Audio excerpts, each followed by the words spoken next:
Praise the Lord. శ్రీమతి Charles Cowman గారి రచనల నుండి ఎడారిలో సెలయేర్లు అను గ్రంథము నుండి అనుదిన ధ్యానములు.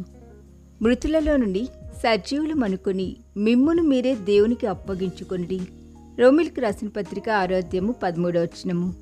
సమర్పించుకోవడాని గురించి ఎవరో ప్రసంగం చేస్తుంటే వినడానికి వెళ్ళాను.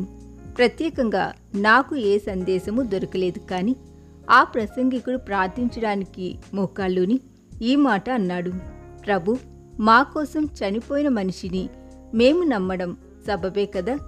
ఇది నా మనసులో ముద్ర వేసుకుంది. నేను ఇంటికి తిరిగి వెళ్ళిపోతూ దీని గురించి లోతుగా ఆలోచించాను.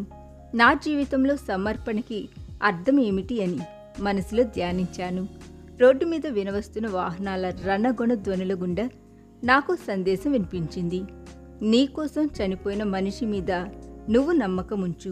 రైలు బండి ఎక్కి ఇంటికి ప్రయాణం సాగించాను. ప్రయాణంలో ఆలోచిస్తున్నాను, సమర్పణ జీవితంలో నేను ఎదుర్కొనవలసిన మార్పులు, చేయాల్సిన త్యాగాలు, భరించవలసిన నిరాశలు.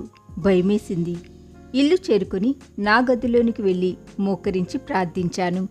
నా పాత జీవితాన్ని జ్ఞప్తికి తెచ్చుకున్నాను. నేను క్రైస్తవుడినే, సంఘంలో కార్యనిర్వాహకుడినే, సండే స్కూల్ సూపరింటెండెంట్గా పనిచేస్తున్నాను కూడా. కానీ దేవునికి నా జీవితాన్ని పూర్తిగా సమర్పించలేదు. కానీ నేనలా నా జీవితాన్ని క్రీస్తుకు అంకితం చేస్తే నేను అతి ప్రియంగా ఎంచుకుంటున్న నా పథకాలన్నీ వీగిపోవడాన్ని, మనసులో పెంచుకున్న ఆశలన్నీ కూలిపోవడాన్ని తలుచుకుంటే భయమేసింది. వీటన్నిటికంటే శ్రేష్టమైన విషయాలను దేవుడు నా కోసం సిద్ధం చేసి ఉంచిన సంగతి నా ఊహకి తట్టలేదు. నా మనసు వెనక్కి లాగింది. కానీ చివరిగా ఒక్కసారి నన్ను ముంచెత్తే అలలలాగా ఒక నిశ్చయిత, నన్ను ఒప్పించే శక్తి కమ్ముకున్నాయి. నా కుమారుడా, నీకోసం చనిపోయిన మనిషిని నువ్వు నమ్మలేకపోతే ఇంకెవరిని నమ్ముతావు? ఆ క్షణంలో నా మనసు కుదుటపడింది.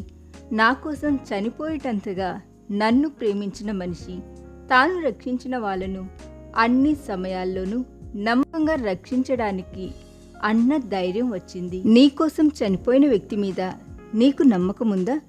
నీకు క్షేమకరం కాని పనులు వేటినన్నా నువ్వు చేపట్టపోతూ ఉంటే వాటిని ఆయన చెడగొడతాడని నమ్మకం నీకు ఉండాలి.